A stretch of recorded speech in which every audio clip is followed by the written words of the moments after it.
Alright, let's talk about it. The amazing digital circus has completely invaded my TikTok to the point I think I've accidentally consumed all of it. It just happened. Now, I'm not one to typically watch indie animations with proper production teams.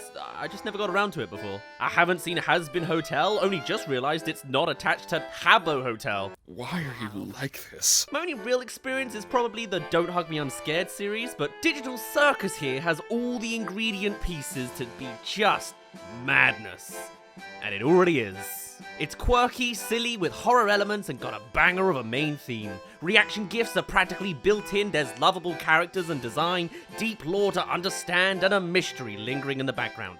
It's ready to build another super fandom in the likes of FNAF or Undertale, and sure to feel all sorts of weight on their shoulders from its super success. And so far it only has a pilot. I feel both tremendously proud for the team and so deathly concerned for them, but I'll support the production all the same. In fact, I want to take a stab at the mystery that surrounds the Digital Circus, since I have literally never been early to this sort of thing. And it just scratches that itch that certain IPs have, you know? So, from the pilot episode alone, there are of course a lot of questions and a lot of interesting details to be extracted. Who was everybody? What's with the desk? Why these 6 floating items? Why does only Pomni see exits now? Why does Kaufmo see different ones? What about Kaufmo's paintings? What does the gibberish mean? All 3 of them. Who's C and A? Who else existed? Why does the void have momentum? Who are the NPCs? What's Kane's role in all of this? Big one here. Why? What the is going on? And how does one escape? Let's just try to calm down. Now, some of you might just call this theory bait, and it is, but that's kind of the point of a pilot. To light a sort of spark and get this project picked up to a full series. It's testing the waters by throwing everything at the wall, and demonstrably, it has worked. But if you don't like it, get used to it, because seemingly the internet has adopted it now, whether that's a blessing or a curse. So let's start out with the different characters with some fantastic designs attached to them. Sure, they're all just nice to look at on their own, but there's all sorts of thematic extrapolations that can be pulled from each of them. After all, their bodies are not at all their own and chosen for them in the digital sphere. Take, for example, Ragatha. She is very much built on the image of a toy who's been through a lot. Ragdolls are specifically associated with being swung about, beaten and abused, and even in the narrative, she's the first to properly take a hit, as life clearly hasn't been kind to her. Perhaps as a person in the real world, life was much the same, cruel, hostile, and overbearing.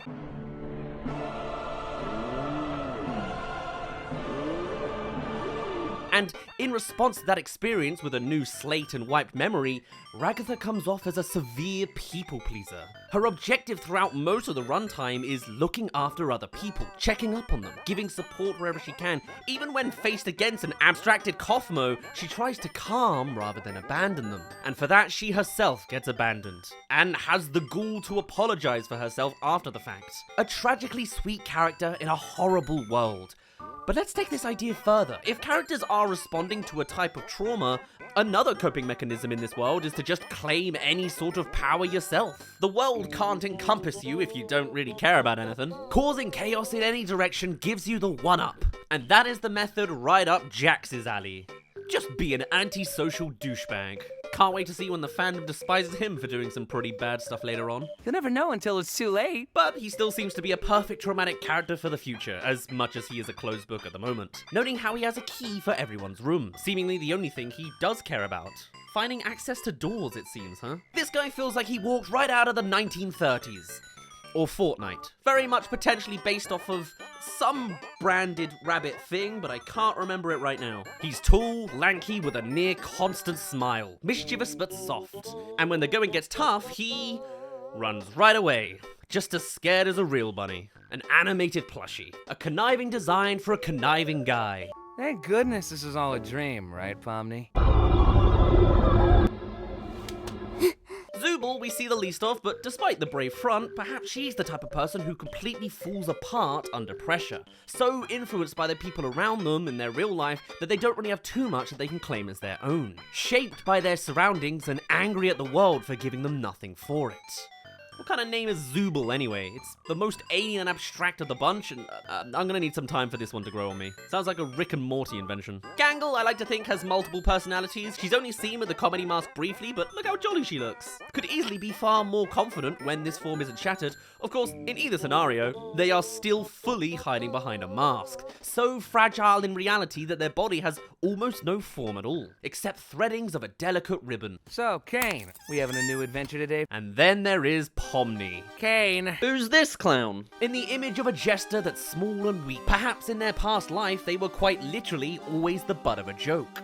One that is never taken seriously. A perfect player in a circus, more fitting than a ragdoll anyway, and specifically mentioning a weird headset brought them here. Describing it as weird also suggests she's not familiar with it, as if it's not a game she's bought, but more something at a desk she tried out of curiosity. A sneaky move that she wasn't supposed to, as a form of escapism in her condescending world. With these two hints of her character told right up front, and add on to that the office desk we see later where she reacts to it really weirdly, I would hazard to guess as a completely speculative theory that she fits the bill as the role of an intern in the real world. Always pushed aside, never taken seriously, and the butt of the jokes to any particularly mean higher-ups. And in frustration, trying out the fabled experiment she's not supposed to have access to, or something abandoned down in the basement. Over at a company called CNA. CNA? I can't think of many CNAs. I guess Kane and Abel? Don't know where there's an Abel, but here is a Kane. Kane, again, fitting the circus best as the ringleader. He is canonically confirmed to simply be an AI, and not one necessarily with malicious intent. Think Clippy for Microsoft Word, but set in a VR universe instead. Kane, though fittingly attired for the job, very much seems to have the thematic word of consume attached to him. He consumes with his all-seeing eyes, and he consumes with things in his mouth as well. He's one of the chittering teeth toys, and armed with a cane. Haha! I guess by that logic, the only one able to produce an exit is Abel himself, wherever they may be. But before we speculate on the alternative characters hidden around the borders of this story, let's talk Kinger. Designed around one of the oldest games of all time, he's a king chess piece. Integrally important, or one would seem, but clearly not quite handling the part. He's the most neurotic, the closest to insanity, whilst also being the most contextually intelligent. He has an in-depth knowledge of the world they all exist in, understanding the very details of nutritional value of the food they eat, whilst other times just rambling about something irrelevant, like a bug collection. I wonder where that plugs in. And his coping mechanism for trauma seems like dissociation. He barely even knows where he is. That and barriers. He's also told to be the one who stayed here the longest, which could explain all of it. As a king, he could very well be the most important piece, if only he had his memory. Whilst at the same time, in a game of chess, the king is typically the weakest. Any motion towards him puts him in check, and all he can do is run away, one pace at a time. You're right! How are we gonna get out of here? If you were to look at all of these characters in a row to categorize their designs, there are a few filters you can spin them through. As acts in a circus, we have the clown, jester, and ringmaster. For toys, we have a doll, teeth, chess piece, and bubble, but a label that really pins everyone in the same box would be entertainment. They're all some form of entertainment. Even as the theatre and comedy mask, it's the genre for a stage play. And the AI host has all the features to fully consume the entertainment. Of course, that's just the main characters we know of. There's still the hints of the background characters. Take the most popular already, Queenie. One of the set pieces shown in the pilot is the hallway full of their bedrooms. And it's kind of hard to see how many doors there are, but it's more than 6. In fact, this alternative angle from the teaser shows it a whole lot better. Looks to be like 7 on each side. So 14 characters total? No, actually, it feels like a whole lot more. See, look at this. Beyond Kaufmo's door, there is another 2 doors. You know what? I'm just gonna spend 20 minutes trying to stitch together every single door we see from every single angle. Hold on. We actually see pretty much everything. All right, here it is, the full hallway. There are 14 doors on each side. That is massive. And we physically see the logos for 13 of them. The only one missing is the very, very last one on the left. For a start, there are a lot of blanks. Here's a list of all the ones I found. For a start, there are a lot of blanks. These guys are all the posable wood model guys. Kind of a toy, more so a tool. I definitely wouldn't call them entertainment, really, unless you really enjoy life painting. But there's a couple of options for them. When Pomni first arrives in the lands, Jax calls out Kane for whether she's another NPC of his. So it could very well be that this is just what they all are, NPCs. People to fill up the world and make it feel a little less lonely, with no real personality. Alternatively, maybe they're just placeholders. Character slots that just haven't been used up yet. Loads of possibility and way too many characters to juggle. Any series finale is going to be stacked with an ensemble cast by that logic. But maybe yesterday, Pomni's door was another blank. Along the hallway we see there are 10 of them in total now, and they seem quite randomly placed. It's not like they're all gathered at one end of the hallway. Any door could well be a blank. Though there's always room for some thematics there. After all, Kinger's room is entirely surrounded by blanks, left, right, and across the hall. Maybe he really is the loneliest. Or Ragatha has a corner of blank models. I don't really have the Kinger theory there. What's interesting as well is, though we see 10 model doors, we only find 9 models in the pilot. 7 of them are in the cafe with Kane, one's hiding more in the corner, and one's having a lovely bath. Apparently his name is Mr. Football. Who knows where number 10 is, or who our final mystery corner character is. Hey, welcome to the halfway mark of this video. This is your mid-roll reminder to subscribe. I'm not one for doing theories usually, I'd never catch something this early, but if you're interested in us doing more, definitely let me know, or tell me your thoughts on what directions the show could be going next. And in the meantime, come subscribe if you haven't already. If this video does well, I'll probably make more about this. Alright, let's get back to it. Wait, wasn't I talking about Queenie earlier? Let's get back to her. Clearly weighted with the most connectable lore, she makes a very brief appearance behind Ragatha in door form. And you can make all kinds of guesses. The fandom already have put together some emotional, weighty art, and you just know this show is going to expand directly towards it for these tragic characters. The most obvious and standard one is that she was a wife to Kinger in the past, and thematically as a queen chess piece, far more capable and strong than her one-step counterpart. Except in a twist, it was her that fell to the despair to the point of becoming abstract. Her image crossed out on the door as she exists now below their feet in another abyss. With this inciting incident very well being the reason Kinger is as he is today. Neurotic for losing his rock, tragic for continuing without his wife, and potentially even blocking out the memory of it entirely, and anything else through pseudo-insanity. But to the point of holding it together just enough so as to not share the same fate. You could also stitch together the idea that they were once the king and the queen, fully informed, well in control, but now in the present day they are broken. King has been here the longest, perhaps only he even knows Queenie, the two of them living in a kind of paradisical purgatory like that one plot piece in Inception. In fact, seeing a computer within a computer maybe does open up to some kind of Inception theory in the future. Maybe she's the one obsessed with bugs, hence why King is so invested in hearing about it, to lead him to her. Where else would Jax find a caterpillar anyway? He's got the keys to Queenie's room after all. In the context of a VR game, King could well be like an old game developer, a beta tester, or the entire creator with Queenie as his partner. Heck, maybe they are the C and A in real life. We just don't know their names, and they disappeared into their creations, so the company just buried their project into the basement. And time just works differently in this VR world. In fact, what even is the time period here? Because I don't think it's modern day. I think we're stuck in the 80s or 90s. Evidence for that being the absolute state of the PCs shown and the pixel design at the start of the opening. Pomni also doesn't recognize a VR headset, calling it just a weird headset. So proper VR isn't established in society, and this old school Virtual Boy device just happens to work tremendously. Maybe it's 1995, and I'm judging that solely based on the parody end card for Kinger's introductory short that threw out a random year. Just a joke, or... Anyway, we'll put a pause in that for a while. Let's look at some other characters we can catch in the background.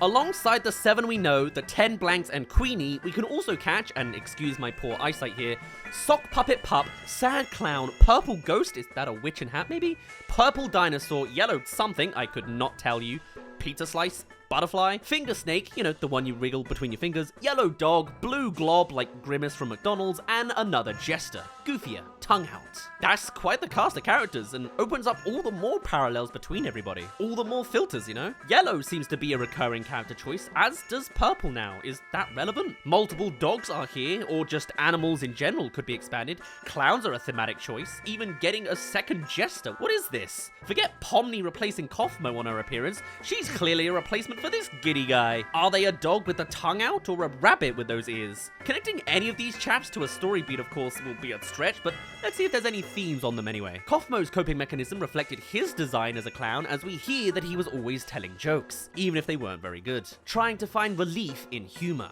Which begs the question, how did things turn out for this sad fellow? Perhaps he didn't last very long if he was already frowning in just his branding. Perhaps he was a failed comedian of all things, unsuccessfully depressive, or perhaps was genuinely genuinely funny, but it was all a mask to hide their genuine troubles facing their reality. Our other jester, meanwhile, just seems like a bundle of fun. The idea that this guy fell to despair is truly tragic, seemingly like a light-hearted little companion guy. But maybe the lonely existentialism just got to them without the right company. Purple Dinosaur could easily also be a dragon, feels very Spyro, or a chance to make some My Little Pony-esque character. Very classical for a toy to just be a plastic dinosaur. Though I imagine their abstracted form wasn't a quadruped, since I think there'll be more experimentation with shapes, since Kaufmo is not a horse, but came out built like that. If they are a dragon, maybe there's a new filter of characters you can pull as part of a medieval fantasy. You got a king and a queen, a jester, I guess, as well as a dragon antagonist, and possibly over the corner, a witch. Seriously, this is quite the blur, so just run with it. Perhaps she was an older woman trapped in here, experienced enough in her real life, let alone sent to an eternity in the digital realm. What a horror. An old school supportive character, or one that was ultimately powerless since this world wouldn't give her actual magic powers too. Or it's the image of a ghost, a purple ghost. Kind of ironic of a choice there, though. I cannot give you any speculation for the outright puppets and animals. They each seem happy and neutral enough, though also kind of body horror if they are all actually humans. Maybe that was enough to see them all crack under the surface. And then there's the blob. Just a big dude. Maybe the type to hide something, so they gave him all the fur to hide his details. Will we hear about any of these guys? Not for a good few months, I imagine. When an episode 2 does release, I honestly imagine it would tackle Queenie and Zooble the most first, flesh out the least seen living character, and have Pomni address the immediate talking point the moment she heads towards her bedroom. That would be my guess, anyway. So with all these characters fully pieced together, there are 30 in total. 10 abstracted from the past, 10 blanks for potential people in the future, 6 current human players, 2 hosts, and 2 environmental factors, as well as anything Kane chooses to create, like the Groinks and Queen Groink, I guess. And fish. Do we count fish? Probably not. Has there not been a fish guy yet? Another filter you could put as a label behind characters is maybe playing cards, whereby we have a king, queen, and joker, and maybe a jack out of Kaufmo. Just need to find an ace and all the numbers. And also, though we're all tied together through the lens of entertainment, it feels very much like everyone is from different decades and centuries. We said earlier that jacks walked out from the 1930s, but we've also got chess from 1500 years ago. Ragdolls are similarly ancient as just a plush companion. Zooble is like the esoteric shapes a toddler is given, or more clowns from the torso and animals from the limbs. Let's say 1970s toddler stuff. Gangle, again, is the ancient representation of theatre. Pomni as a jester is again an old century classic for kings. Then there's the dogs, an ancient human companion. Dinosaurs, prehistoric and 1800s plus, once we actually discovered their fossils and made toys in their image. McDonald's has been around since the 1950s. Witches and dragons are more of that fairy tale folklore. Clowns apparently started in 2400 BC, which is horrifying. Sock puppets and puppets in general started way back in the 5th century BC. Life painting with mannequin models is like 15th century BC, and pizza is forever, of course. No matter how you spin it, everybody is still connected to some form of entertainment. Gotta put on a good performance at the amazing digital circus. Jax is canonically the youngest, so maybe being from the 1930s really does make him fresh-faced, though it's only thematics. This isn't a story spanning centuries. Okay, I am 5 pages into just spilling out my thoughts and theories on this pilot, and I haven't even touched onto the core lore elements and random details to point out. What's with the exits? Why do they appear when they appear? What about the desk? Why is the only form of black and white we see in this show the checkered flooring and Pomni's vomit? What does that represent? There's still the water room and the carousel tower. Is anything genuinely a digital hallucination? Look, it's the Windows screensaver. And there it is again. Why have only the clowns found exits? And why do the exits dissolve, not glitch? Is it a bubble thing? What did the exit say to the clown? Humor is the greatest escapism? There's a whole theme around eyes. Pomni's, Kaufmo's slice pick, the abstraction array, the portraits, Kane. Who designed the characters? Is that also Kane? Why are clowns their own reoccurring character filter? If slots are how we are given new names, why does no one else have 5 characters to them? I mean, we have a name for an unknown character, and we have a missing character slot, so it's totally Abel, right? We have a missing name and a missing door. Or maybe Abel is one of these background characters. Who fits the bill best? What happens to their IRL bodies? Do they decay, or are they transported, or are they stuck in place? I also at one point thought that maybe this game is meant to help people, but it's unfinished, so it targets particularly mentally weak people, but why would it be a circus and entertainment if that's the case? That's the great thing about mystery shows. It sparks a passion to just go on and on and on. But I won't for now. I think I'll spare you the unhinged ramble and save it for another day. Perhaps we'll cover the eye theory or inception theory with a bit of an expansion next time. Or let me know your thoughts if you have something you're itching to say. I wish Gooseworks and everybody that put this pilot together all the best of luck for what's to come. With Disney as they are right now, and Netflix similarly flushing themselves down the loo, maybe now really is the golden era for indie animation. Where else have you heard of the story so original? As much as it will undoubtedly be dogpiled for just being popular. Is the pilot perfect? No, but it's still incredibly fun nonetheless. Until we see the headlines that someone dressed as Drax decided to set off a fire alarm at the next convention or something. But that is leaps away from the genuinely talented and passionate people in the production backing that are putting this great premise together. So do support them if you're at all interested in seeing this series further. And try not to think too much about the fact that the Digital Circus theme is essentially just Weezer by the end of it.